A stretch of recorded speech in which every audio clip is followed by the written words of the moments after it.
와플, 초콜릿, 맥주가 떠오르는 나라. 네, 바로 벨기에죠. 벨기에 하면 떠오르는 도시는 아무래도 브뤼셀일 것 같은데 이곳은 현재 EU 본부, 나토 본부를 비롯한 주요 국제기구들이 자리 잡고 있어 사실상 유럽의 수도라고 불리고 있죠. 그런데 유럽에서 핵심적인 역할을 하고 있는 벨기에 내부에서 해결되지 않는 큰 문제가 있다고 하거든요. 일단 벨기에는 크게 남과 북으로 나뉘어 언어도 다르고 각각 독립된 정부 체제로 운영되고 있어요. 그리고 이 상황은 이내 두 지역 간의 갈등을 빚기도 하면서 현재 남북의 경제적 차이가 심각한 수준이라고 하는데, 그렇다면 과연 벨기에에서는 도대체 어떤 일이 벌어지고 있는 걸까요? 오늘은 이 내용을 한번 이야기해볼까 합니다.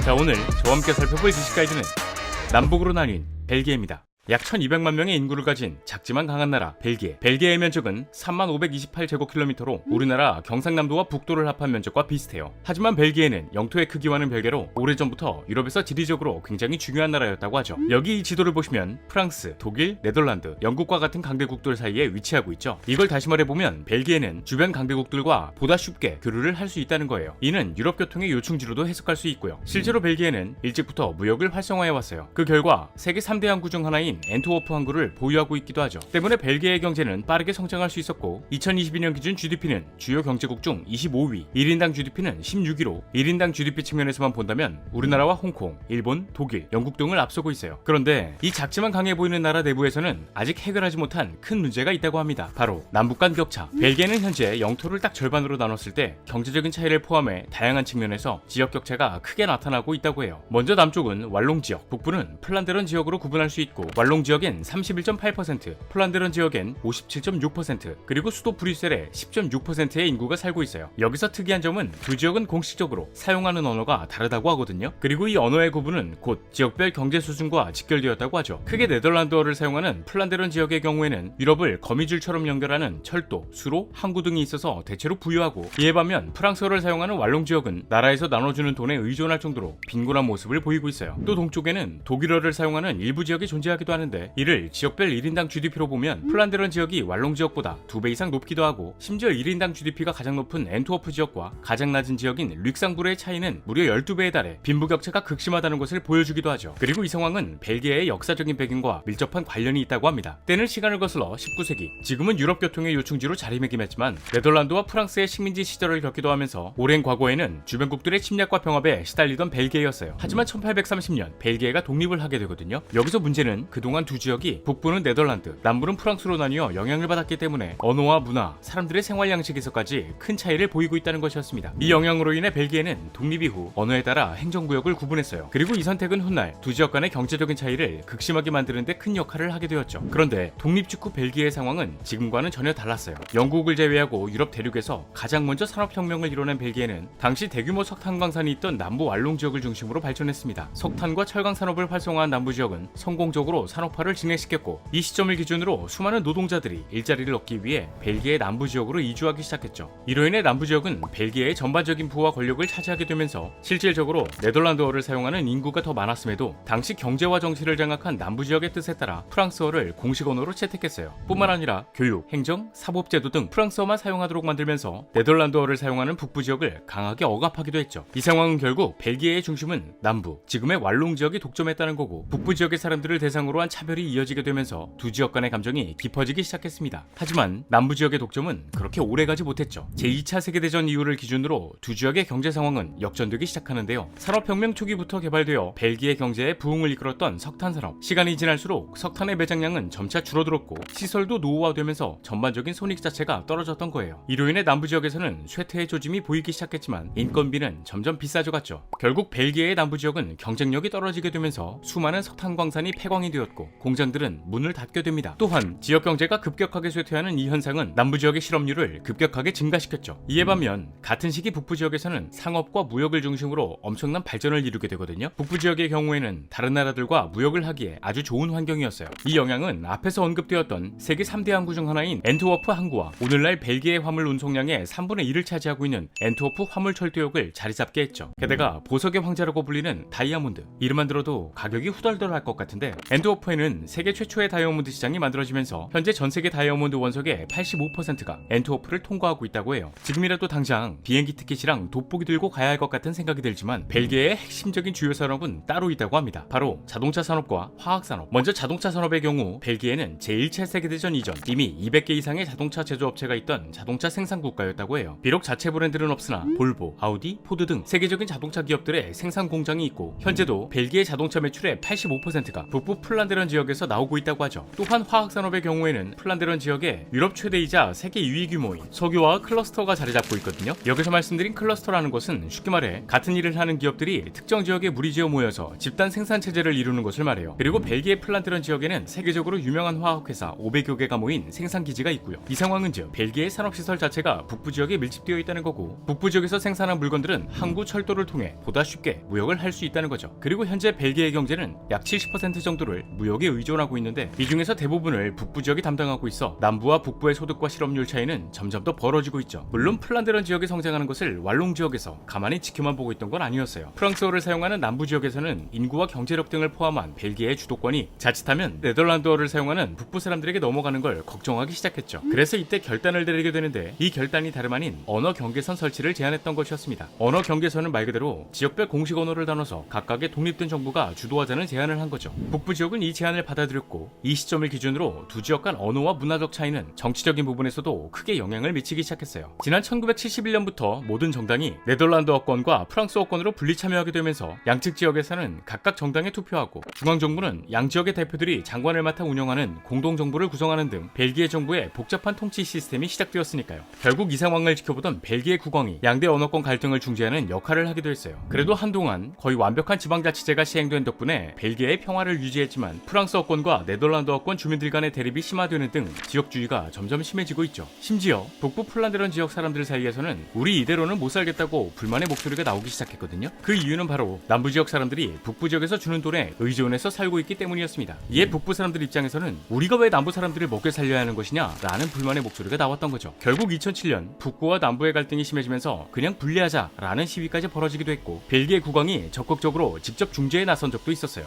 이 외에도 벨기에의 분권 정치는 기네스 기록을 세운 적도 있다고 하거든요. 때는 2010년 총선 이후 벨기에에서는 중앙정부를 세우지 못한 채 무려 500일 넘게 정부가 없었고 이에 최장기간 무정부로 기네스북에 이름을 올렸죠. 벨기에가 아무리 지방자치제가 발달한 나라라고 해도 중앙정부 없이 1년 반을 지낸다는 건 우리로는 상상할 수 없는 일인데 말이죠. 오죽하면 당시 실시한 여론조사에서 만약 벨기에가 분리될 경우 왈롱 지역은 프랑스에 합병되는 걸 찬성한다는 의견이 높았다고 해요. 그만큼 남부 지역과 북부 지역 사람들의 지역 감정이 심하다는 거죠. 최근 두 지역은 언어도 경제적인 상황도 나뉘는 만큼 국민 통합을 이루기가 쉽지 않은 상황인 것 같아요. 여기서 그냥 깔끔하게 두 지역으로 분리하면 안 되나 싶은 생각을 할 수도 있지만 두 지역을 분리하는 것은 간단한 문제가 아니죠. 사실 벨기에라는 나라는 세워질 때부터 중립국으로 남는다는 조건으로 독립을 승인받았어요. 이로 인해 유럽연합, 북대서양 조약기구 등 주요 국제기구들이 벨기에 수도 브뤼셀에 있는 이유이기도 하죠. 그러다 보니 중립적인 위치를 유지해야 하는 벨기에가 갑자기 두 지역으로 분단되거나 변화하기란 쉽지가 않을 거란 전망이 지배적이에요. 한 나라에 두 개의 자치권을 가진 나라 벨기에. 앞으로 벨기에가 이 문제를 잘 해결해 나갈 수 있을지 지켜봐야 할 것 같네요. 자, 오늘의 영상은 여기까지입니다. 다음에 또 다른 안내서로 찾아뵙도록 하겠습니다. 지금까지 지식가이드였습니다. 감사합니다.